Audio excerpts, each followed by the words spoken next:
Should probably make sure my phone's on silent. It's going to get real awkward. Hello, everybody. Welcome to SCAD. I'm a professor here in interactive design and game development. We're glad to have the GGDA and Hi-Rez Studios here. Is Mike?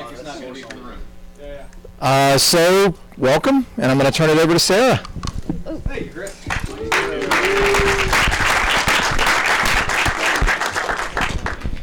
All right, hello guys, I'm Sarah. I'm the president of the Atlanta chapter of the Georgia Game Developers Association. I'm also the president of the Advancement of Women in Gaming organization. So I have lots of announcements for you guys. Oh, my phone just locked. Anywho, so first announcement is our next meeting is going to be at Blue Mammoth Games. Yay! Get psyched. Also, GGDA is starting a mid-Georgia chapter. So that's super exciting. And if you, she's got the attitude, guys. Get on it. So if you would like more information on that, then you can find it on the GGDA website. All right. Also, we had a photo scanner from Tripwire. He was going to be here tonight, but he couldn't make it because he got a job in Seattle. But he did want to spread the word that he does have free 3D scanning tutorials online, and I'll be posting that on the GGDA Facebook page later tonight. So if you want to learn about 3D photo scanning.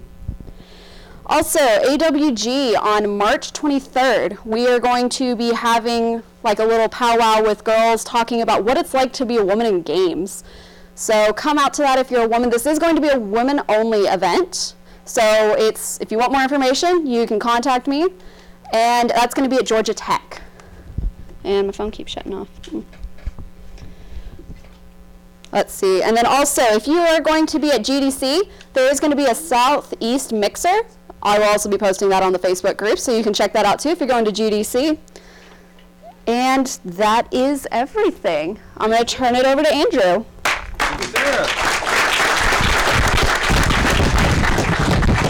Thank you very much, Sarah. The GGDA meetings are always the second Tuesday of the month, so keep that in mind for the Blue Mammoth meeting upcoming. And we are live streaming this event, which is why we have the mics here that aren't doing you guys in the back of the room any good whatsoever. But hello to the Columbus contingent, who I know are watching the live stream tonight. If you have questions on the live stream, please put them up in the comments and they'll be relayed to us. Usually GGDA meetings are pretty interactive. We take your questions throughout the night. We're going to do that differently tonight. We're going to save the question and answer for the very end. So if you don't mind holding your questions until then, we'd appreciate it. We'll also be taking questions off of the live stream at that time. This is an excellent panel for tonight. Really appreciate the folks coming out here sharing their experience. These are some of the most experienced game artists in the South, so very fortunate to have them here.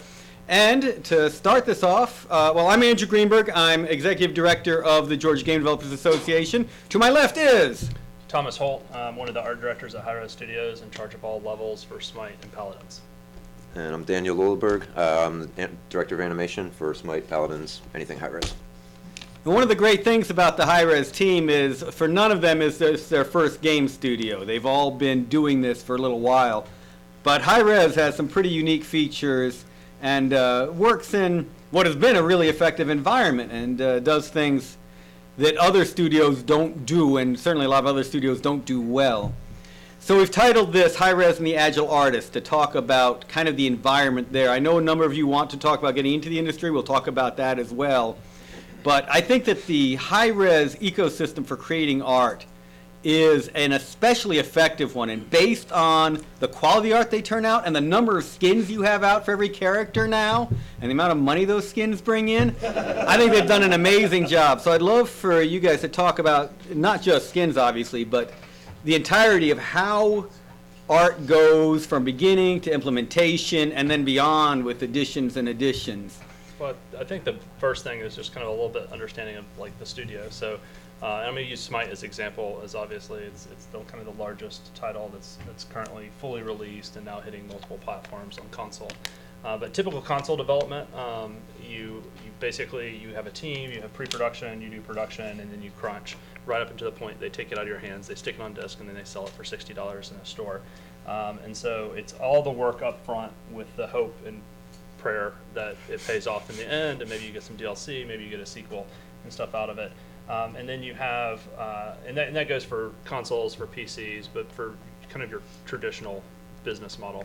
And then you have MMOs that kind of had the pay for service, like WoW and EVE Online and that kind of stuff, which was ongoing, but for the most part, most of their major content was around big patches. So while it wasn't all at once in 3 years of development or 7 years or 5 years or whatever, to a point, it was still a large swath of time, and then maybe you have a few, 4 or so major updates each year, and really big updates, for every couple of years. But it is a service, so it's an ongoing communication with the community. So what we do, though, is games for service at a much, much faster scale. And so Smite puts out a patch every 2 weeks. Paladins is currently putting out a patch every 1 to 2 weeks as far as content, and it's very heavily community driven. And what that means is you don't have a lot of time to plan out everything, make all the detail stuff, and build a lot of content, and then hope it does well. Instead, you work very iteratively, and so, which is kind of where the title for the talk tonight comes from, in the Agile portion of the studio, and kind of what makes Hi-Rez unique is everything we're doing is in constant iteration and with constant feedback from the players, from the community, and being able to see what works, what doesn't work, what's needed, what's not needed, and be able to kind of react accordingly. So we're a very agile studio in that way. So. Well, that being said, also though, we have to be kind of agile. When Thomas was talking about the patch every 2 weeks, we have seen if we don't put that number of skins, that number of emphasis there, and if the skins aren't good, if the characters aren't good, we see immediately a drop in our user base. So we're pretty much keeping our users each week and trying to grow those, and it's not just fast, it has to be fast and good, which can lead to some very intense pushes, which I think we're doing all right. Andrew's talking it up a bit much, but we've to degrees we've gotten pretty good at going really fast, but trying to do as best we can as we go fast. So yeah, and as we've learned, definitely I think the quality bar has gone way up. Like you can look at Smite as an example. From where it was first released and trying to figure out what the game was as kind of a unique third-person MOBA, and how that made it different in the market to kind of what it is now, and the kind of evolution that it's come with the players and with the community. So, and some of that buys us some credit. I'll be honest, it's a lot of work. There's a lot of people that are, it's instead of crunching like once every 3 years or crunching in these bigger cycles, like it's every 2 weeks. There's a pressure to put the best you can because it's about to go in front of the fans and go in front of the players. But we've also built up some credibility, that the fact that they know that we're testing stuff, they know that this is iterative, they know that they're part of the process for us getting to the end result and getting to the finished quality. And so that's I think brought us some credibility within our community, and we're very heavily invested both with our community as a community and as players and as the end user and the client, but also as part of our development. A lot of our skins have come from the community ideas. A lot of edits and changes that we've made through gameplay and design, and the evolution and growth of our esports. A lot of stuff has come directly from that relationship that we've built over time. And as Andrew referenced, we've been doing this for a while, and when I started, I never would have believed that this is the way games were made. As Thomas said, you bought a box at the store and you took it home, and it really is kind of a different beast in a lot of ways.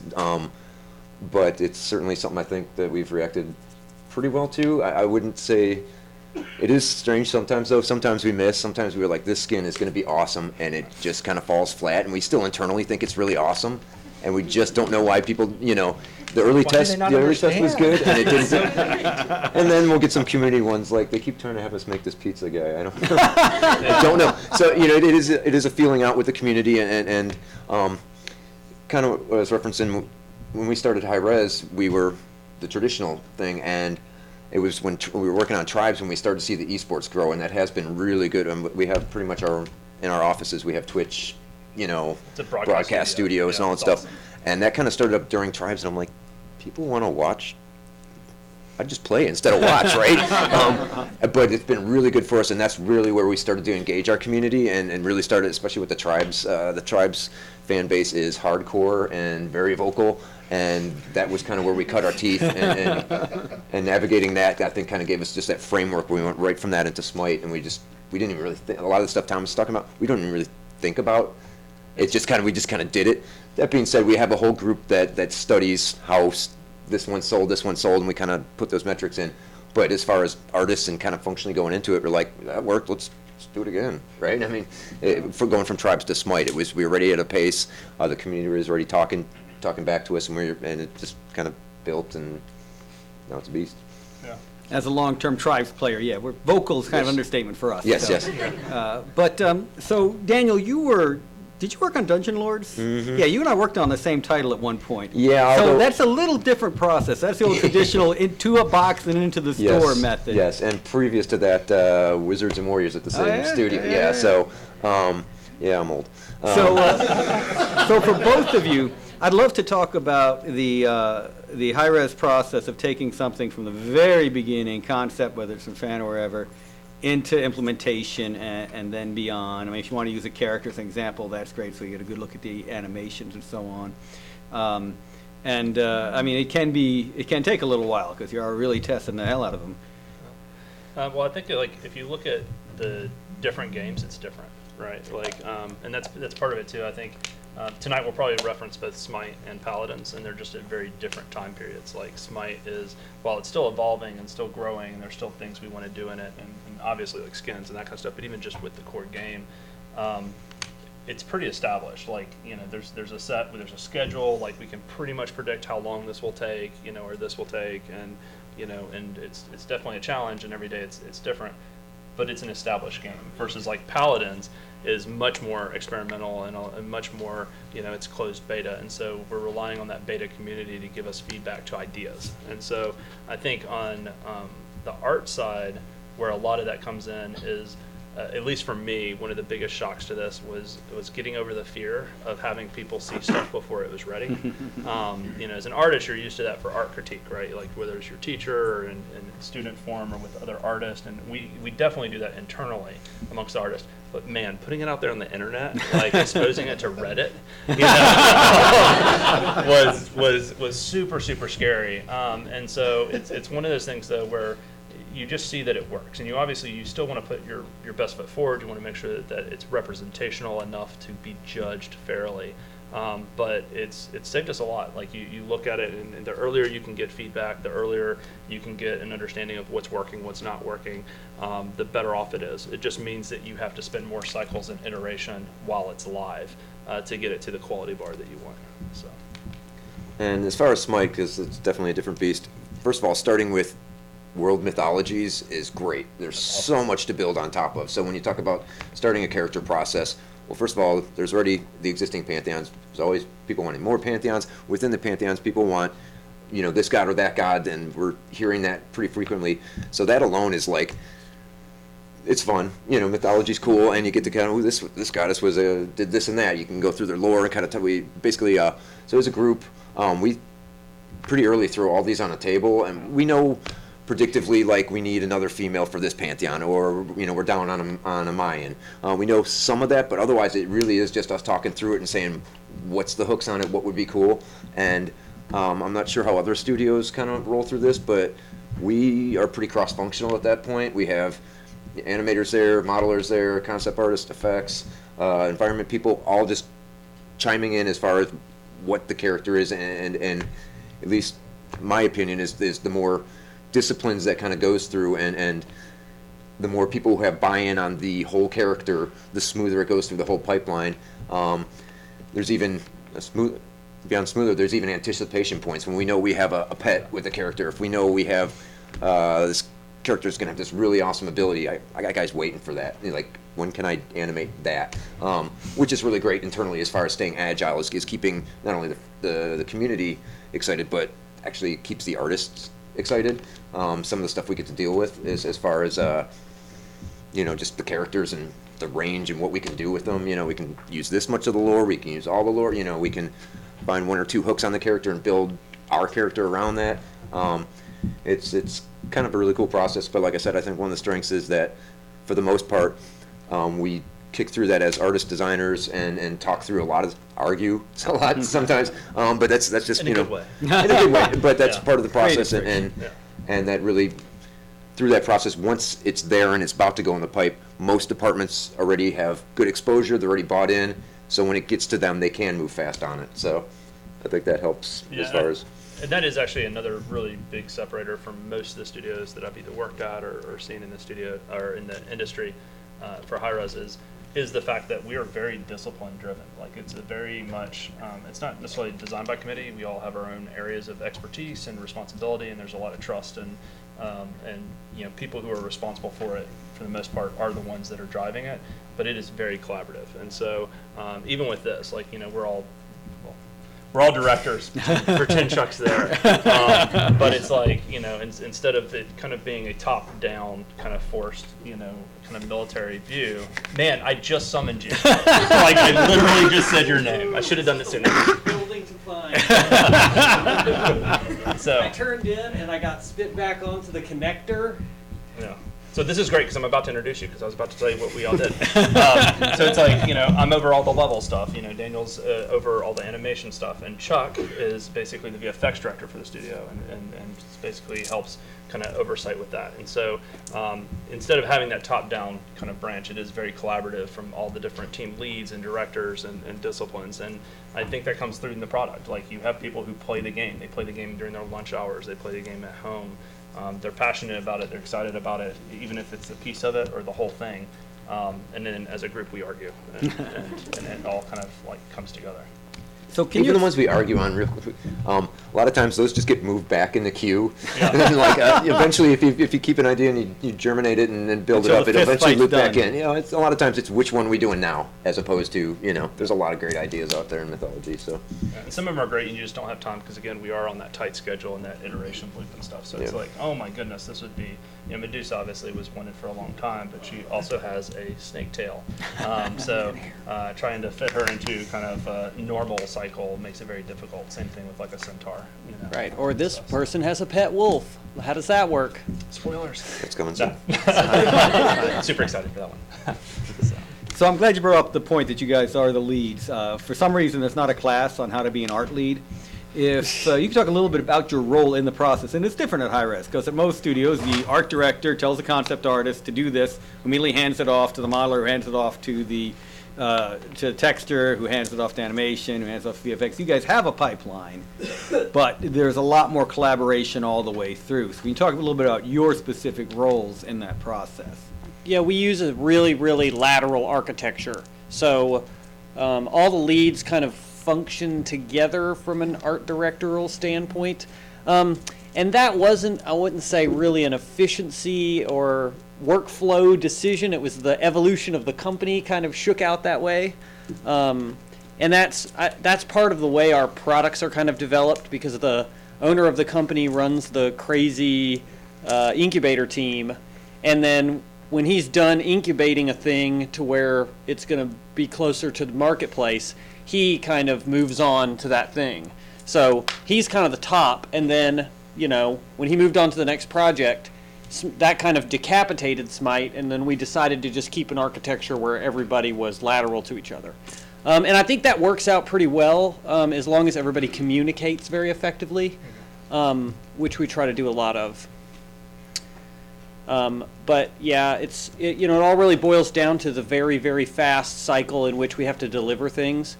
And I think if we did have somebody that had overarching responsibility over the entire thing, it would probably slow it down to some degree. Yeah, I'm not sure how you would get the same visibility. Like, being an art director before is like, you look at everything, you do everything, but again, you have a development cycle for the game, and as fast as this stuff is moving, like, you know, I think that leadership from a discipline standpoint has to be at a higher level, and to be as efficient as we are, or as agile. But as far as within each team, it's pretty familiar and pretty similar. Like, you know, I've got concept artists, and I work with them on the visual designs and the visual sets. You know, I come back with information to my team, and then, you know, from the concept artist, we, you know, move into 3D, and we have the communication with that, and working between all the 3D artists to develop the levels and finish the work. So, and then we have a lighter, and like, I mean, it's all the pretty similar kind of roles. It's just, you know, and it's just the visual design that I'm doing is specific to the levels in the world versus trying to branch or hold the whole game. So, you guys are more shared. So you guys are the funny thing about it that I was going to say is that we have, there's 4 departments, right? But there's a dichotomy.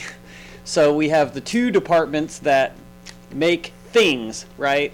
Which is the character department and the environment department. So they have concepting, and then there's modeling, and then there's implementation. And then we're like on the next rung down where everything trickles down to us, and we're just like, go, go, go, go, go, go, go, go, go. So it's not, everybody else has, there's a very long path, right? It's like concept art, and then the concept art goes on, and everybody kind of discusses it. That happens for a couple of weeks, and then that goes to the modelers, and then the modelers are doing their whole process, and that kind of goes back and forth through a review thing. But by the time it gets to our two departments, it's so far along in the process that you can see the ship date from there. So I think we also end up having to be the most agile because there's no way for us to front load stuff. We're so close to the very end of the production process. And especially with the gods, because, you have game design, which we haven't talked about at all, who is a major factor in this collaboration. And so, the gods themselves, their visual design, their look, especially animation, especially the effects, is so closely tied to the kit and how the god plays, the timing, the feel of how a god in Smite works. And that's, of course, in playtesting this entire time, and often has changes late. And so it's not even a matter of just executing against a drawing or doing that kind of stuff. It's a constant reaction and nudging and different things to get that feel just right and to make sure that the god is, I almost said the word balanced, but that the god is ship ready, It's player satisfying, it's player ready. Yeah, So one of the unique things about Hi-Rez is that not only are you getting input from everybody else on your team and actually in the company, but whenever I'm over there, I see the artists giving feedback in. You mentioned the game designers. I've definitely seen the artists giving some pretty specific feedback to the designers. I've seen them doing it to the coders. What's it like to be a part of the process where you guys are that integral on the technical side and on the design side as well? And what's involved in actually making sure that they understand what you as artists need and can implement for them? I think some of that's how we got kind of to the flat structure, and kind of like Chuck was talking about with the owner kind of front. It was basically, it would fall to us to be like, okay, I need stuff I can actually do with that, and we kind of in that level structure started putting those pieces in, and as these ideas come in, and this is kind of where we're at now, when we meet very early and it's just a sketch, my first reaction is, just as a gamer, as an artist, I think that guy's cool or not. Should we do this guy or that guy? But then after that, I immediately go to, okay, what are my animation hooks? What would be cool about him? What wouldn't? But already at that stage, I'm sharing those concepts out with my team. I'm getting feedback on what they think, and kind of around this. Really, a lot of what makes us agile is the designers are further ahead. And actually, as soon as we have a god that we want to test and we know who it is, we will do a rough model, rough animations, rough effects, and we will put that in, and that'll be being played. And especially towards the end of the pipeline, after we send that off, we are completely immersed in getting the next god out. But it's that queuing the next one up and getting that all seated in that allows it to just kind of, that one's done, and okay, the train has moved that far ahead, and you kind of pick up that piece and move to that. So a lot of these gods are we just finished one today, and that had been a concept and been play tested for 6-8 weeks now, which helps the feedback and really allowing us to get our chunks in, our parts in. So that early play testing, and we play test every day. It's both for the gods. Paladins is the same way. We do the same thing on levels. Like, it's basically as soon as you can stand it up to evaluate it in some way where you can make a critical choice based on what's there. Whether it's like, okay, the model needs to change because of the rotation, or there's something broken in the rigging, or like, okay, the designers just need something, even if it's placeholder effects from something else, but something where they hit the button that they can start working on their numbers or something. There's a lot of like temporary art even within our pipeline that helps us move fast enough to get to the finished art at the end. And I will say I'm kind of used to the temp art, although, and certainly artists are always used to feedback. But I got to say the designers have some pretty thick skin, because when they put their first design in there in a play test, some of the comments from, like you said, the other artists, it's they get the feedback. You think it's rough in art, when people give you critique. No, it's just outright. I don't know how to say some of this without being blue, but it's that was extra stupid. That was why did you just like. Guy's been working on this, and it's the same way we have to test art and get it in there. I'll give the designers a lot of credit for having thick skin to say, I want to try this, see if it works, and they have to put it in front of a room of artists, throughout the disciplines, and other designers just bagging on their design from the onset. Well, but that's how they refine it down. So something about playtesting, like the active mind is so engaged in playtesting that the subconscious mind, the gateway, is broken, and it utters the things that it experiences fairly audibly, and frustration tends to just come out in really unpolished terms. And it's good because the designers are just faced with somebody like, "What? This sucks! Like, why can't I do the thing? This is terrible!" And there's a lot of tricks to that. In that.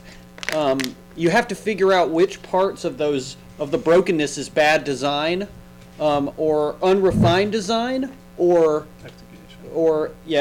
lack of polish, or bad feedback. There's tons of things that are wrong. Like, we constantly have this issue where, even though I'm effects, I always, I have all these sub job titles.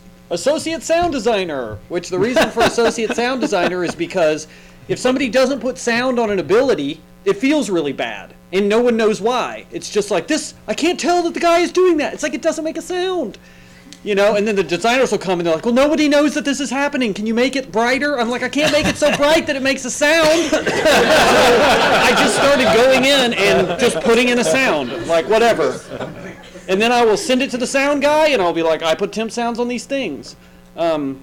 So figuring out communication issues so that the player can tell what's happening and, feel the gameplay of the ability well enough. Like, okay, this thing is a cylinder and it does this. The effects need to reflect it. The animation needs to convey, okay, I'm like throwing this thing over there, or I'm pointing, or I'm making a circle, or whatever the guy's doing. And there's a lot of backflow too, in that the designers will send us a design. And then we'll go to try it out, and we're like, this doesn't feel good. It's too fast, or it's too slow, or you can't put a root. it's always too fast. Yeah. Well, no, from them, it's always too slow, and then we have to speed it up. Smite time is in like 0.1 second increments, right? So when you go to do an ability, it warms up in 0.2, and it has a animation that's 0.2 seconds long. So these guys are always having to make 0.2 second animations, which is just... I can't remember the last. No, and there are some definitely, and there are some that have that marquee feel like Alkane going up in it, but I can't remember the last full second ability. It's 0.8. That's pretty good. We'll work with 0.8. That's good. The play test is interesting, and like the people that are in there, like, I mean, it's all people that play quite a bit, and then you have like community members and previous like the athletes or whatever they're called that have joined the team. So, but it's very, very competitive. You're talking about like what you hear during it, and it's more like a LAN amongst friends that kind of hate each other but like each other, versus anything else. So I've more than once had to pull a mouse away from somebody to have them look at the thing we're supposed to be playtesting because they were wanting to win.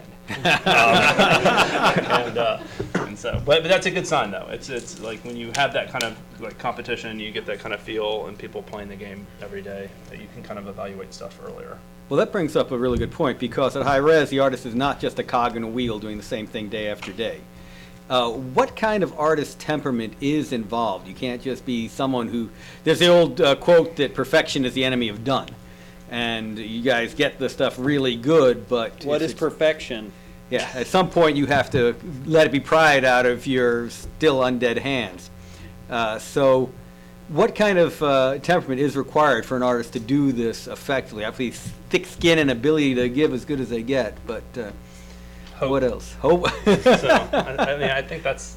I mean, you're right. Like, I mean, I think we're all kind of perfectionists in different ways, and you kind of drive toward that, but you can't because you'll never ship. Yeah. Like, and so I think being able to kind of set those expectations and triage that in a believable way, but at the same time, like, maintain that sense of hope that you're still trying your hardest to get to something you know you'll never reach, is what kind of keeps that circle kind of moving as fast as it can. You know, you have to be able to let go and make the right choice at the end, while at the same time not settling and not giving up, which can kind of sound like the same things sometimes. So. I think also probably enthusiasm and pragmatism. I'm lucky that specifically on animation, Smite, at least I think externally, is for an animator that's like, I want to work on that game because we get a new character, every couple weeks. There's lots of, so there's a lot of appeal. So my crew is great, and we just finished a God, and I met with them on the next one today, and people weren't fatigued. They're like, okay, what's the next God? And that enthusiasm kind of helps them put their best foot forward through their art as they go. And it is refreshing for me to this last one was a slog. We just got through it, and you take a deep breath, and then when you look and everybody's like, all right, what's the next one? I'm like, oh, cool. We can just go right into this. And then just pragmatism, and as far as keeping agile and the play test feedback and all that stuff, you need to know when, kind of like Thomas said, when to let something go, when there's fights that are worth fighting, when there's, things you just got to roll with, and we're out of time, and that could have been better, but maybe we can look back on it, but we pragmatically put the first things we needed first. Here's your list of, I hope I can get to it, and you just, do your best, so. Yeah, the hope of looping back is pretty strong. So I mean, Yeah. that is one of the benefits of the types of games that we're doing. Is like I said, if you're putting the information on a disk, you never get to go back to it. You can never really revisit it versus a complete remake of the game. Versus this, it's like there's the reworking gods that have been in the game now for quite a while and stuff. That's the worst. It's the worst. Having to make heavy changes to something that's already in the live game is terrible, because you basically have one patch cycle to get it all right and make sure that it's playable and that it functions and that all the old stuff is gone and none of the old stuff is still hooked up. And we used to have it where it's like, well, we'll make another fake guy and we'll put all the stuff in him and then we can switch back. And it's like that. It never works. It's like you just have to strap your balls on and just do the guy and hope it goes okay. The other thing I was going to say on the points that they were making is that there's like, if you think of your skills, like working at our company as a skill tree, there's an art part of the skill tree, and then there's like a Buddhism part of the skill tree, where depending on which part of the company you're in, there are like two primary like psychological skills that you have to handle. If you're in the incubator team, everything is just a Buddhist sand mandala that can blow away in the wind. You make stuff, it maybe goes into the game, don't get too attached to it, make it do the job that it does and get it in there to see if it's going to pass or fail. It has probably a 2/3 or 3/4 chance of being cut. Just go. Just put it in, don't get attached to it, do the best job you can to convey the thing and let it pass or fail. And that's very, very difficult for people to deal with because they have all this kind of egoist ownership of their stuff and they want to take pride in their work or whatever, but really it's like we're making a game. Scientifically, the crowdsourcing test of play testing will pass or fail things, and if things fail, they just need to die, and it's just like evolution or whatever. In our area, the primary psychological skill is broad to specific. So, for example, when we're doing effect stuff, if we're doing a skin, it's like, okay, I'm just going to duplicate all the effects, I'm going to recolor them, I'm going to put them all in the database and get them all hooked up. Guy is playable now, right? Then you can start polishing things and doing artistic things to stuff. You come up with a triage process. Which things do I need to deal with? Okay, the abilities need to come first. Then there's the supporting animation effects, and then there's stuff like deaths and intros and whatever. But you have to understand that at any time, you could run out of time and this thing could have to ship. So you've got to go broad to specific so that your likelihood of it all being done in some capacity is 100%. And sometimes it's very difficult for people because you're conceptualizing this one thing and you want to make it really cool and you have a cool idea, but if you stop and you work that thing all the way through and you haven't done all the other things, then when lock day comes and half of your stuff isn't hooked up or blocked in or whatever, you end up in a bad situation. So I think there's a mindset to agility, which is that completeness, as in shippability, is way more important than how artistically cool something is going to be. And it does change your workflow too, because you want it to feel consistent even within itself. It doesn't really help you to have like, if you think of like a painting of a face, right? It doesn't really help you to have like one eye like at 110% and super detailed and everything else if you completely didn't paint anything on the other side of the face. And so Call it Terminator. yeah. So you kind of have to bring it up. It's the broad strokes to the detail in form, and that applies like across, and especially on like Paladins, which is our current incubation kind of project. It's like I'm actually expecting after I finish this talk to look at my email and find out if the level that we're working on right now is going to ship tomorrow or not, based on their first playtest that they're doing like right now or in a little bit. So it's one of those things where it's just like you get it ready and knowing that at any moment that trigger might get pulled and it'd be like, yep, this is far enough along where we need to get the feedback from our players. And it'll either go in this patch or it'll go in the next patch, or and there'll be changes and stuff that go with that. So you kind of mentally adapt to that, and then just make sure you're always working in a process that keeps that as efficient as possible to getting to that end goal. So we now understand the broadly specific Buddhist mindset that's required. Let's talk about the actual tools that you use. And I don't just mean the artist tools, though I do want to talk about those, but also the tools for an Agile studio, like the physical walls of your office are lined with information, pictures, stuff in dev for people to comment on, think about, and so forth. What are the actual tools that you use that make this work effectively? Again, the artist tools and the tools to help you communicate and work effectively. Is he talking about Jira? Well, that's I was about to say, it's that one's tough because we're very agile as well in our software.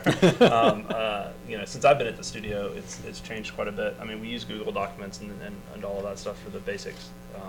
But it's like, as far as organization and project planning, we've done Trello, there's been Jira, there's obviously email, there's GChat, Slack is a recent kind of things, and sometimes you read about it on the internet and Reddit and Twitter.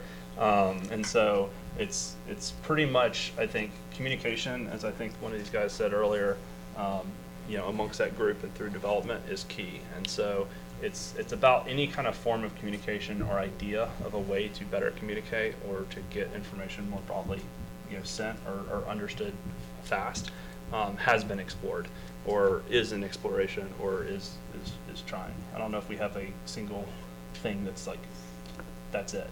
I don't think so, but you're talking about stuff on the wall, at least for me, and the studio keeps growing, we keep moving around. Anytime I don't have walls is better. I like being able to just shout out to this animator, that animator, they're talking, everybody's talking about the same character. Harder. It's keeping that open, actually, that is one of the largest assets for me, at least within the team. A lot of stuff Thomas was talking about was cross-departmental, but certainly within the team, anytime they've said, oh, we need to put you in this cube-based area for a while, I just hate it.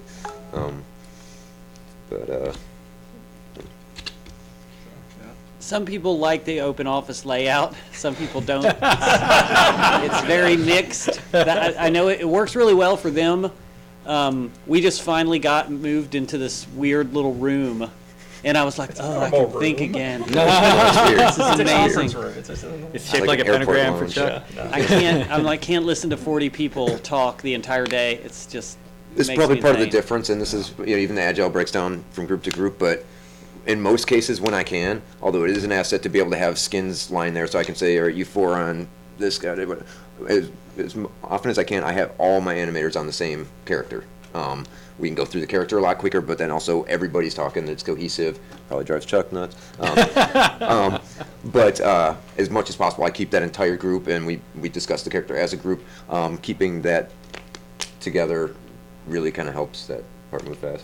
Yeah, I'm downstairs also in a different setup than either one of these. So like I said, we've grown really fast, so very different setups depending on where in the studio you're sitting. And for us, it's like we have cubes, but they're like large cubes, and so it's very nice for me to be able to kind of turn around and actually just talk to my concept artist, or like to quickly be able to kind of start the conversation, and then the other people involved are right there.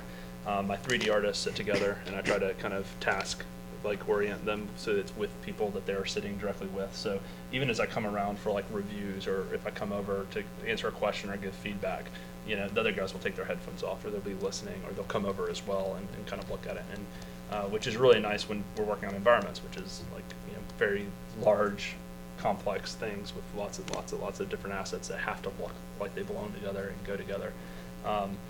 Versus if everybody was in individual cubes and kind of sectioned off and didn't have that level of communication and collaboration.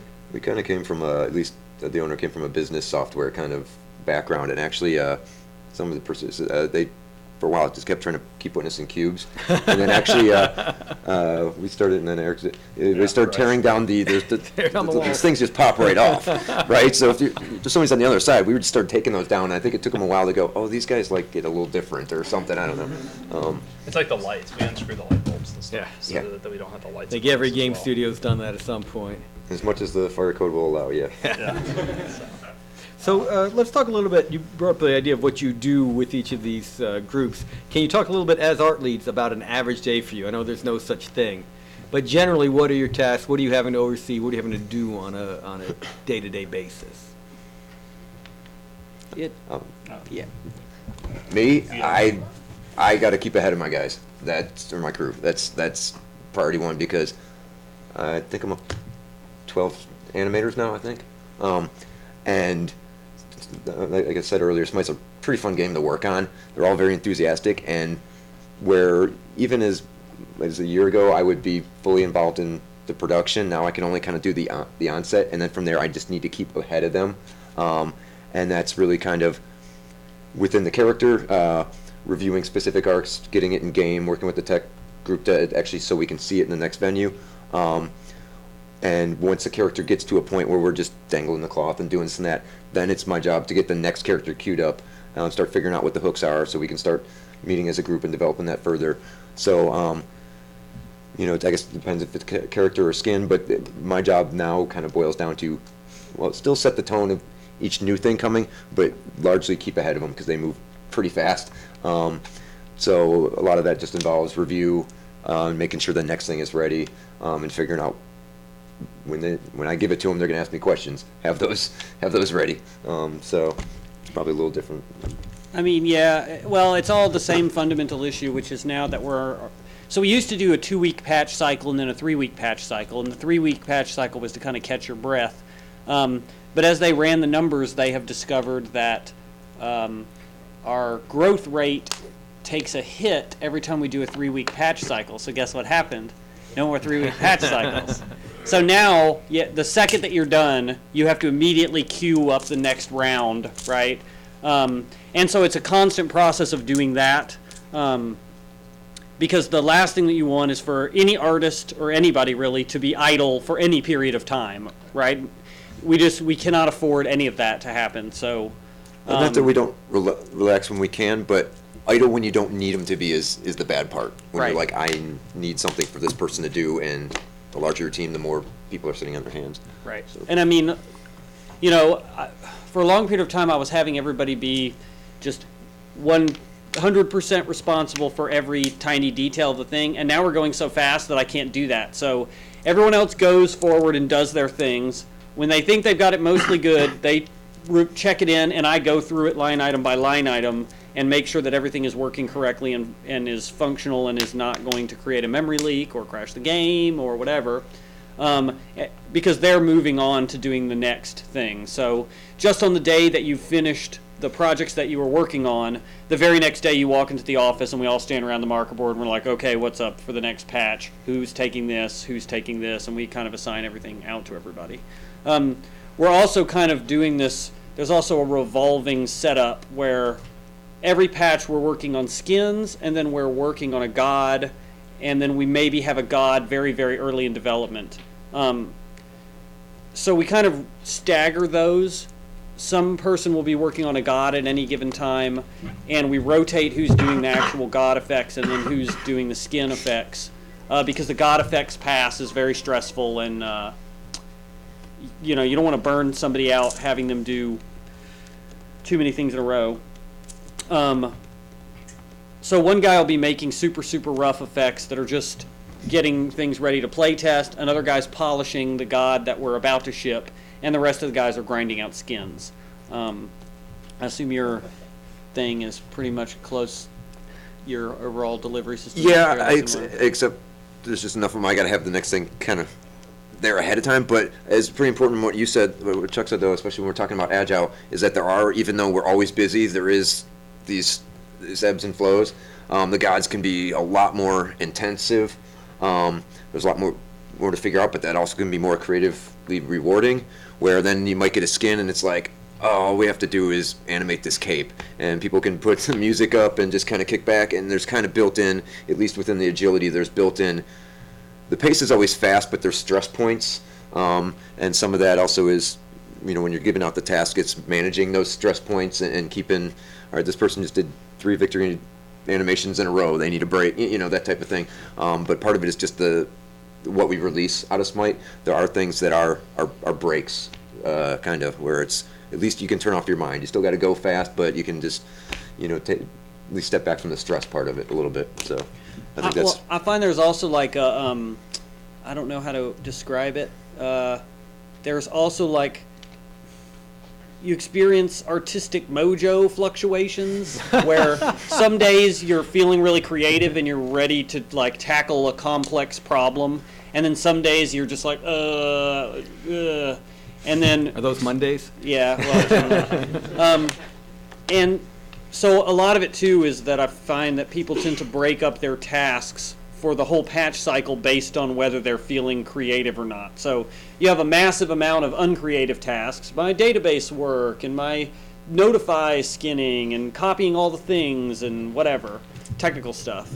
And then you have the creative things, which is like, oh, okay, this is like Stargate Space Raw or whatever. What does his stuff look like? Oh, well, I'm going to figure out how to make the space textures, or I'm going to have this sun vortex thing or whatever.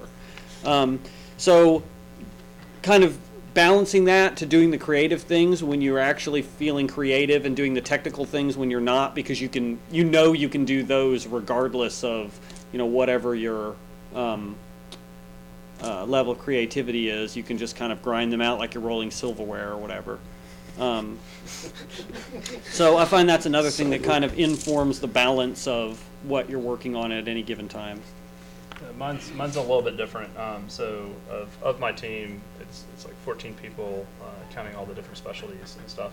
But we're almost all of us now are kind of focused toward paladins with the current deadlines and stuff. So on the Smite side, and for those levels, we have upcoming levels. We have nice deadlines. There's an actual schedule for it.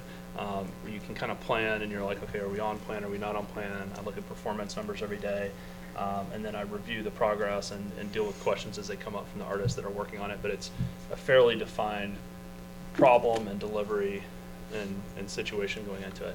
On Paladins, it's much more iterative. Like I said, we're doing patches every week, which if you actually think about the process of patching and the fact that you have to lock and then QA and then release, and then like if you're doing that every week, there's only 5 days in a business week, and so you're already giving up days toward that. So the turnaround between putting something out and already getting feedback and needing to make changes before you have to lock again to put something out is really, really tight. And so most of my day, I think game development in general, my quote for a long time has been, it's problem solving. Like at the core, whether you're artist, designer, whatever else, at its core, it's whether it's visual or gameplay, it's problem solving. And I spend a lot of my time doing that, but it's that constant triage of, okay, what if they ship tomorrow? What does that change for my guys? Like how does the schedules need to go? What do we need to work on next? It's a constantly updating model of triage as far as where the priorities are for my team. And then from that, it's like I also don't want to lose what we were working on or what we need to work on or work toward or where we need to go. So I make a lot of lists. I'm constantly like, what's coming up, what's going next. If this happens, we do this. If this happens, we do this.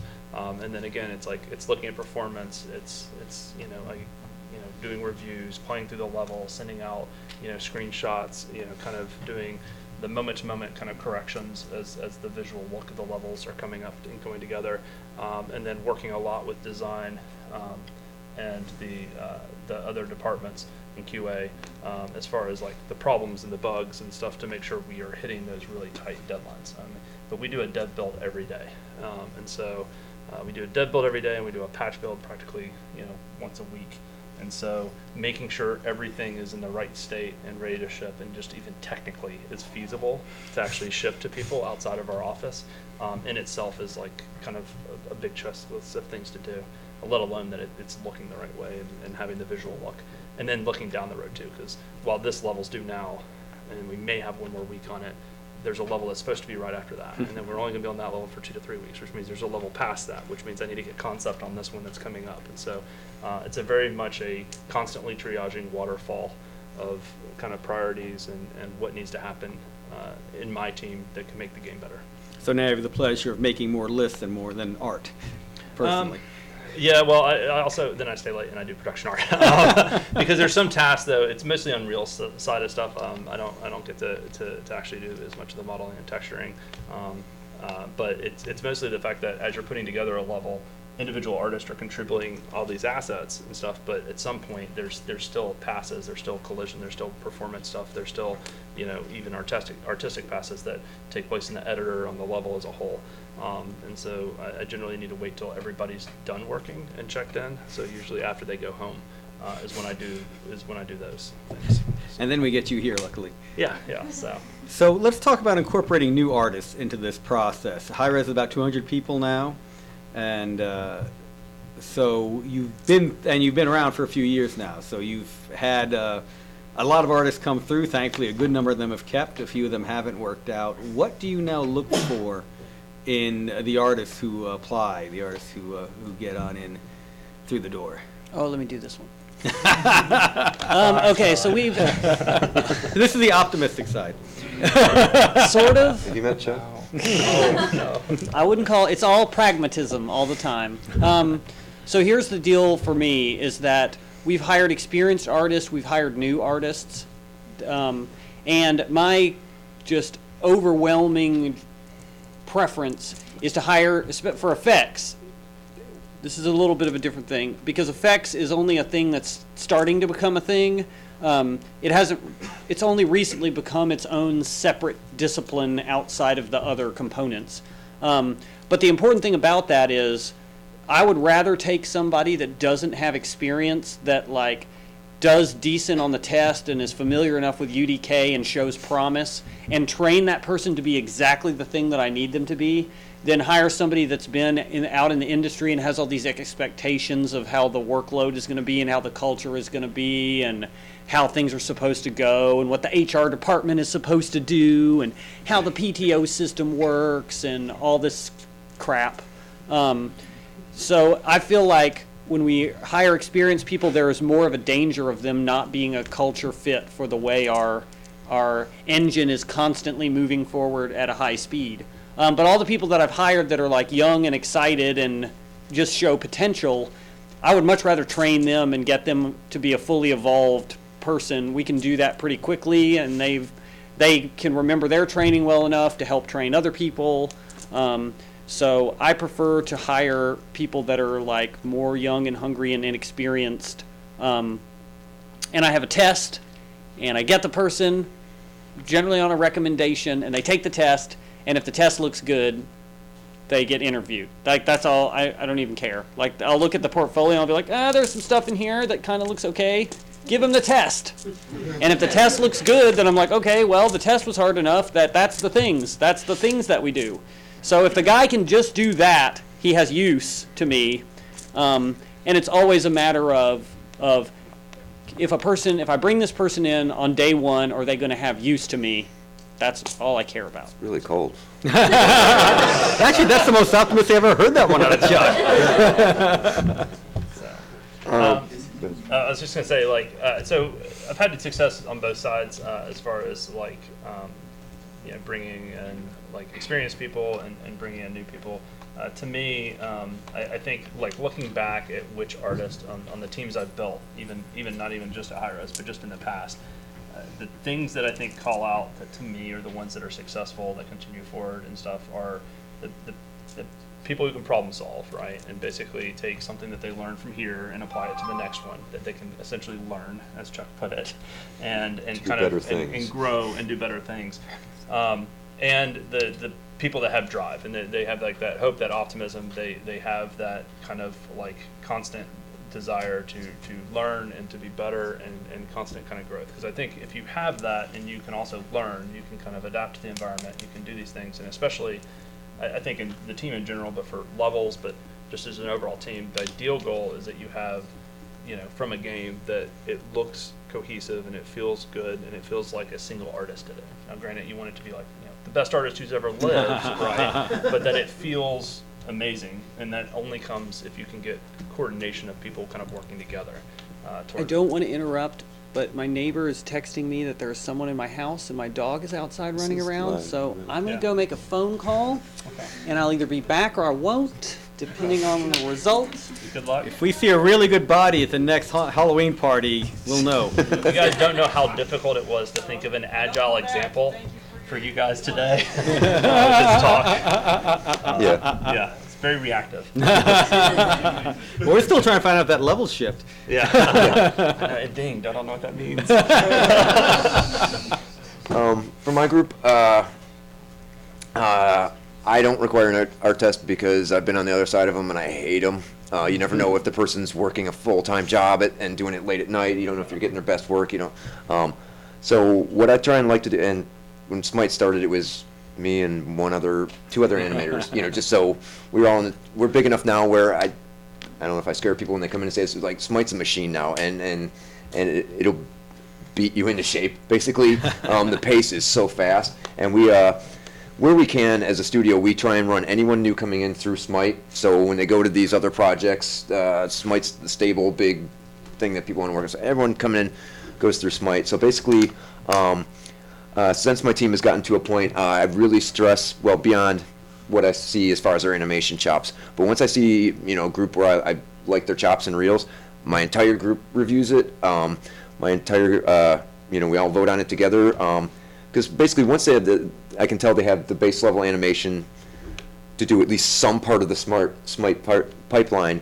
I know I can plug them in. So beyond that, it's finding where they fit culturally, like drive and how they get along with people. And it is so fast that I do like to see how they fit with the group. And then actually, after the whole group kind of votes on who we bring in, then the whole group will interview that person. It's if you ever interview at Hi-Rez on my team, you will spend all day talking to a bunch of people, and I think most groups kind of do that. So once we realize they have the chops, it's really about culture fit and drive, character, and from there, you said what's the new experience like? It depends on their skill level, but really when I say Smite will beat them in shape, we just put them in. There's so many jobs that they can do within the and if I spec them for something that's a little over their skis, it's pretty easy to roll them back, but you find them an easy entry point, starting with a bandana or something like that. And honestly, there's so much to do that I kind of just let them, when they're comfortable with that, they'll say, I notice they're ready for the next thing, just expand it out. And the goal is to get everybody on the team able to handle any part of a God pipeline. But with the pace and the size of the team, they have to be part of the team. And so at least where Chuck's talking about things and molding people, I want a crew that runs together. And when you do have to, you guys probably seen it in school and stuff, when you're working on a finals or a deadline or something cooperative, and you really kind of build relationships and workflows, and at least I would say that's the strength of what my team has going on. And anyone coming in has to mesh with the crew.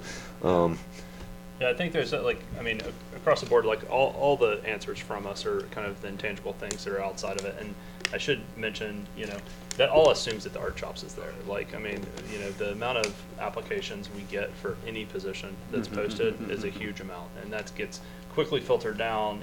HR filters based on whether it works or not, and then as we're looking at stuff, it gets filtered down as well. So there's a lot of really talented, trained individuals out there that have showcased either in their work or past experience or skill set that they can do the technical part of creating art and delivering it, hopefully within the style and within the look and within the timeline that we need.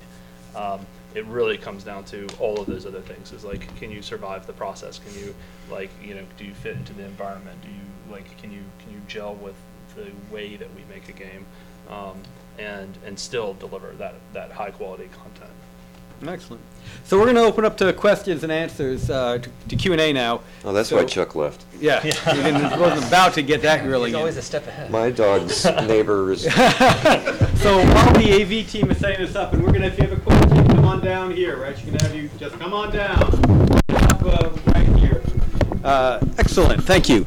So I'll be handing this back and forth. Actually, since I'm not actually going to be answering the questions, Thomas, if you want to hold on to them when Chuck gets down here, Dan, you can pass them back and forth. Do we have anything from the live stream to start with? Do you want to go to the group here? We have a very active Is the internet been kind? I bet you they're worried about Chuck's dog. Actually, if you want to read it on there, I can certainly. I guess I could have read it in. Go for it, James. All right. William Marchant asks, when hiring a concept artist, what qualities are you looking for? We actually just had this conversation with a few prospective concept artists outside. It really depends. So when people, it really depends.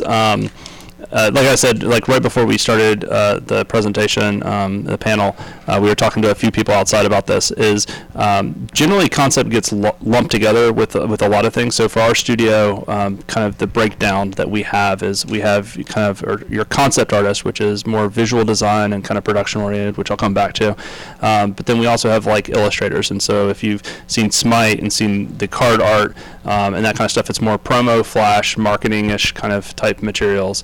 And then we also have actually marketing artists and stuff who put together a lot of the different ads and promo materials. And again, like, we have a whole production, esports and kind of practical TV show that kind of goes into it that also requires a lot of art. And so each of those require different things. And so depending on which element, which element, sorry, internet. I was talking to these real people. No, but so depending on which one, it's definitely different requirements. And some of those we do out of house, some of those we do in house. For concept artists, though, it's visual design, and so it's being able to take the technical requirements, the video game, kind of expectation for the game you're working on, the design requirements for it, and the visual design and theming for the game overall, and pull it all together into whatever you're concepting, whether it's environments or characters or weapons.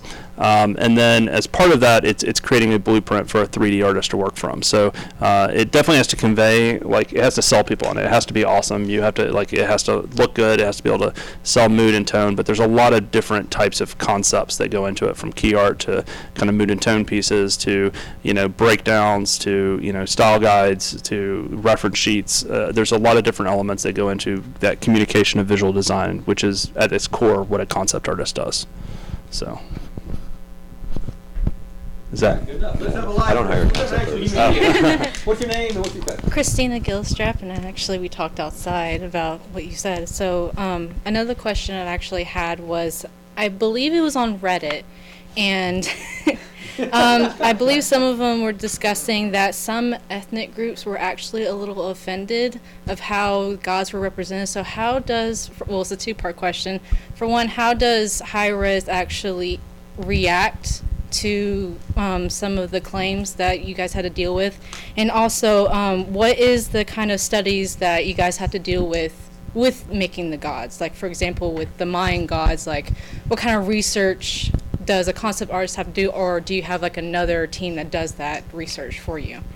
Well, it's definitely the whole team. Like, one of our designers, Tina, actually has an art history like background and degree and stuff. So that's one thing that impressed me coming onto the team is how much like actual reference and lore and respect for the different cultures is taken into account with Smite. Now that said, it's obviously a fantasy environment, so it's and there's definitely some guidelines and some different things that we're doing that require an interpretation of that. We want our gods to be unique and feel good, even though they are very heavily based. So it is really tough, but I would say there's, like, even the brainstorms we have that we were talking about earlier, like in the God pipeline, where it's like, oh, what would be cool if he throws lightning or does all this stuff, that actually starts with like a complete breakdown as far as a report from design for the lore, past visual representations, just about everything you can imagine that you would want to know about a god and the relationship and the pantheon that it's in, before we even get to like, okay, what would be cool, how would we tell that story, or how would we handle that god within our pipeline. So I think it's taken very seriously, and I think it's done with a lot of respect and cultural kind of awareness. I do know in the past there's been different issues and different groups that have raised concerns, and some of those, like, we've definitely addressed. And just real quick, as far as that, certainly we don't set out to offend anybody, but well, yeah. But it is tough because there's times we have heard certain feedbacks.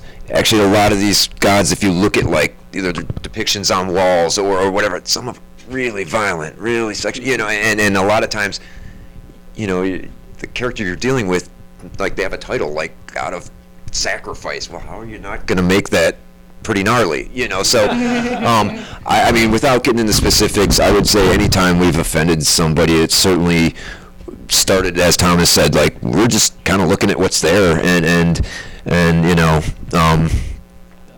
pulling from the source art. So yeah, and now I will say, like, I mean, we've been in situations where, and obviously we want the game to be fun.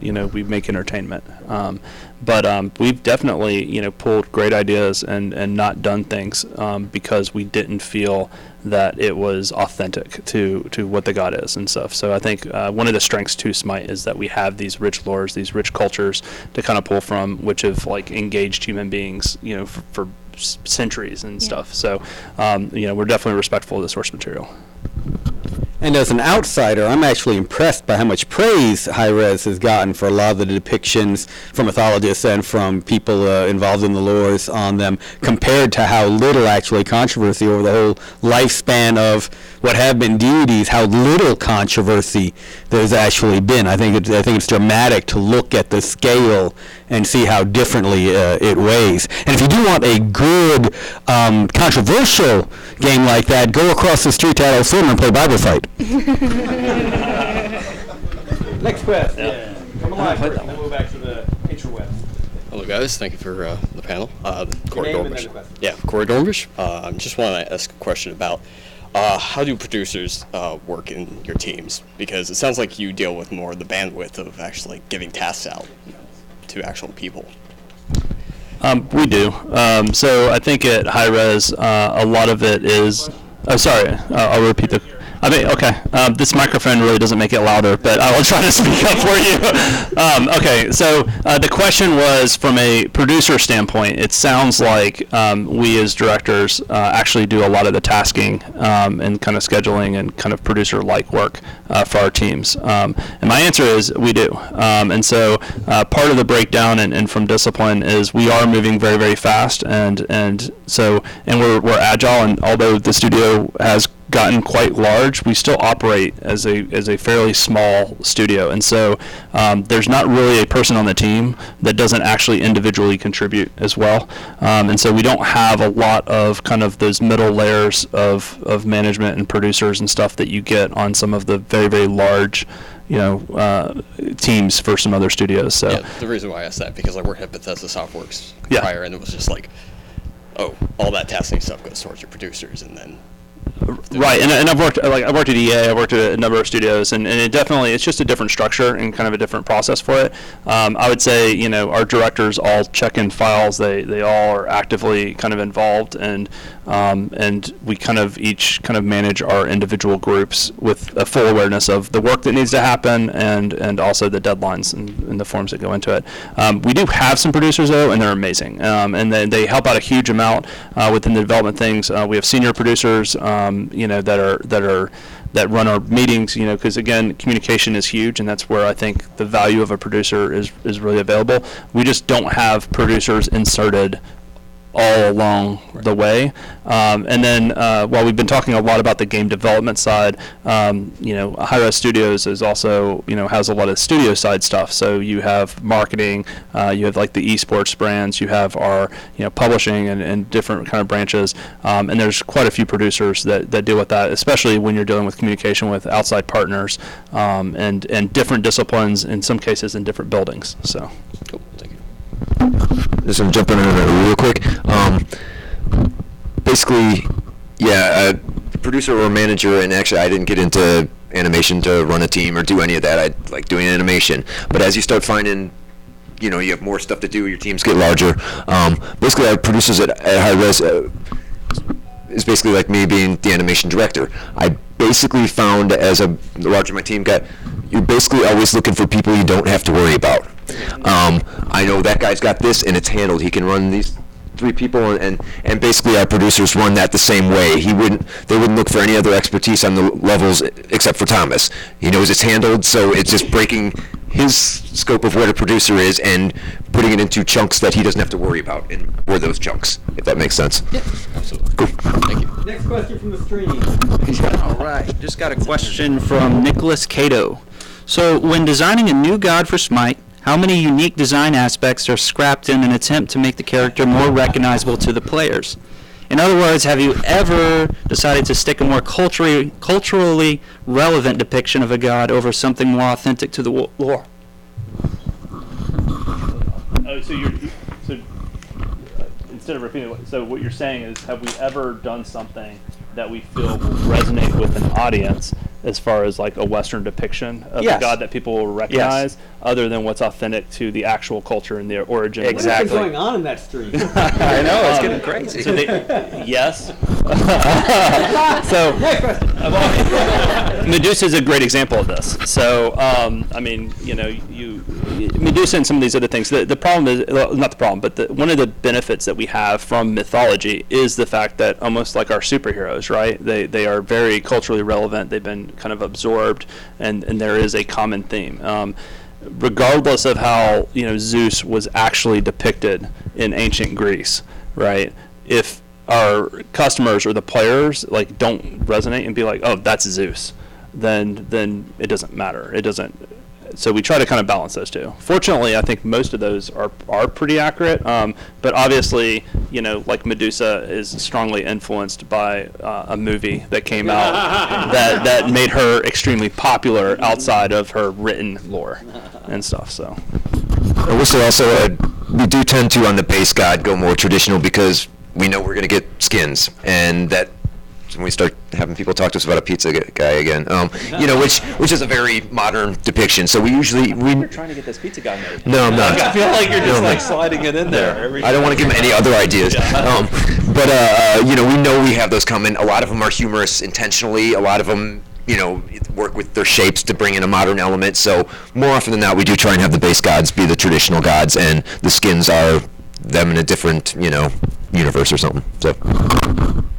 And it's also hard to think of them westernizing them, considering the audience for Smite. This is a worldwide game with a strong, the Asian teams are pretty good this year at the World Championships. So I think you guys do try and focus on more of a global feel than just a Western feel. Yeah, definitely. And I mean, you can look at the Chinese pantheon for that. I mean, we've got a great partner in Tencent, who's our publisher in China, and Level Up in South America and stuff. And we, you look at our Reddit feeds, you look at our communities, and it's really is international. And so we do get a lot of feedback and even early feedback as far as talking about what that depiction is or what goes on with that. To make sure that it feels good to the hometown folks as well, for the different pantheons. I will say that's been kind of an interesting learning thing, especially working with Tencent. There are some cultural differences. Great example is the color red means something different in China than it does here. And that's just something we had to adjust to. Here it's stop and whatnot. There it's power and empire, and just some of that the learning process has just been a cultural shift for us in the way we have to look at some things. So it's definitely been interesting, but we always try and hearken to where it came from. So. Yeah, I actually just this past week, not this week, but the last week, I was sharing some of the concepts for the Chinese Joust map, which we just redid, which is obviously Chinese pantheon themed. And so on Twitter, I was sharing out a lot of the concepts. And one of the things I brought up there was the fact that throughout that whole process, we were talking to Tencent and getting feedback. They sent us a bunch of great architecture reference and different kind of elements, and so it's definitely stylized. It's not direct, and we pulled from a lot of different dynasties as far as the architecture and the look and the feel. But we wanted to make sure that it felt authentic. And for the most part, they loved everything we did. They had one bit of feedback that kind of caught us off guard, and even being really culturally aware and trying very hard, which I didn't realize was our towers have these statues of dragons on them and stuff. And their comment was just well, we did that part. We had the noodle, and it was a snake, and where the legs were, and that kind of stuff. But it was just they basically thought our dragons looked too evil. And so, which is they're benevolent. And so it was a very big kind of thing where it's just all of a sudden we're like, oh my goodness, we have the one thing in the game that can take down a god very, very quickly that we want players to fear and to feel menacing and stuff, but we can't make them feel dangerously evil. And they need to feel benevolent, like, and you can die.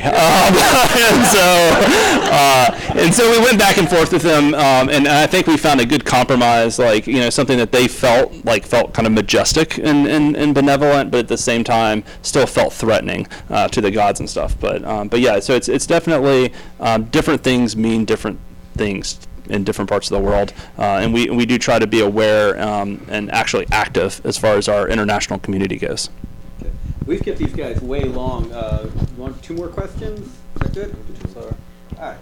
Hi, I'm Lauren. I was wondering, you talked a lot about Smite and Paladins. What are the unique differences in developing art and the style for your mobile game Jetpack Fighter? I was looking for the Jetpack Fighter stuff, yeah. So Jetpack Fighter's awesome. If you haven't played it, definitely play it. I think the biggest thing, one of the reasons is it's very similar teams and kind of shared resources that are working on Paladins and Smite in some cases, but both games are in Unreal. There's a common code base in some cases, it's a common platform. Jetpack Fighter is a completely separate team. It's actually some Smite guys that were originally on it, and then we hired up kind of a mobile team for that first offering for the studio. But it's just a completely different game. It's a side-scrolling, swipe kind of thing on mobile devices. So it's done in Unity, like the tech they're using, the platform they're using, the art pipeline for authoring assets, the visual style of it. They're in a different building than we are currently. Our studio is 2 different buildings across the street. So there's not really much that's shared across it, other than a lot of the kind of historical knowledge and understanding for how to work with community and our marketplace and free to play and a lot of those kind of elements. So does that answer your question? Yeah, I just didn't know if there's anything like unique ways like they went about it, since for Smite it's so energetic, and like you said, how it constantly goes through all the gods, and maybe the culture of how they develop art. I'm assuming for the mobile game would be very different and maybe possibly slower paced than the constant having to get out all of the patches like in your other games. Yeah, it was our first mobile game, and it is definitely more of a traditional, you make something and then release it. That said, even in a mobile marketplace, I think Hi-Rez has shown kind of some innovation in how to handle Agile. We've been doing playtests since very, very early on internally. We also released in a limited kind of beta in Canada to also get those numbers and get data and get the community. So even though it's a different marketplace and it's definitely not as open, I would say, as PC development is to kind of open betas or early betas or testing kind of environments, we've definitely taken advantage of what we could kind of in the mobile market to kind of to do the same. On the art side, it literally is just about everything is different. It's very painted. There's no lighting. The amount of resolution and those kind of things you're dealing with is very different. And like I said, it's even on a different engine. So that team had a lot of learnings and a lot of kind of creation of their own best practices and development as they were kind of like the tip of the sword for our mobile division. So. Let's get another live, and then if you are up for 2 more, we get a live and then 1 more from the stream. Last live question. Hi, my name is David Osorio, and I was just wondering, how often do you guys hire people straight out of college, and how often are these people international students? So how diverse is your studio? Well, first of all, we as a studio feel really strongly about hiring, kind of Chuck said some of it, young artists, artists, programmers, designers. We've really kind of found, and some of it is our pace, and that we can be off-putting to people with more experience, or they do have expectations. So we very much do encourage getting people while they're young, kind of getting them right out of school while they're hungry, and kind of getting them on our way. So we very frequently do that, and with our internship programs, actually, I mean, from a manager, for me, it's a whole lot easier to go to my producer and say, I want to hire that intern, we'll just move him up a little bit, versus, hey, this guy came from the West Coast and he wants this. As far as international, we definitely do the best we can. I will say, dealing with it personally, one of my lead animators is from Rio, and having been on the other side of the kind of the green card process, it's definitely difficult, and there's some strange kind of quirks in the laws with that, but definitely when we have people we feel strongly about, that's not a deterrent. I have one person, I don't know if I'm going through, I have Jisoo, she's on we have a fair amount of people who are actually in the process of being sponsored, and we, you know, as far as general team diversity, aside from any any like extra paperwork, animator's an animator, you know, so especially I don't know if I should actually go through demographics, but our team's very eclectic, and like I said, we have a couple sponsorship cases, and it's all been great experience, actually, you know. Some of the stuff Thomas was talking about again, referencing the guy from Rio who went to SCAD, some of this stuff, it makes our team stronger when we all kind of share, you know, culturally as well, but then a couple things, like they sent us, if you ever get this award called a Sachi, weird. Like, we got this and we're like, Leandro, what is this? It was a culture thing, so we're very open to it. It's very much part of our team, but it's not anything more than that's the person we hired. You know, it's not a specific or a whatever.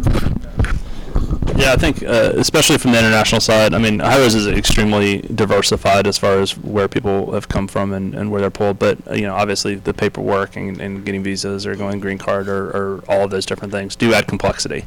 As far as for young talent, I'm about 50-50, I think, on my team as far as people with experience or significant experience versus, you know, people, you know, with limited to no experience.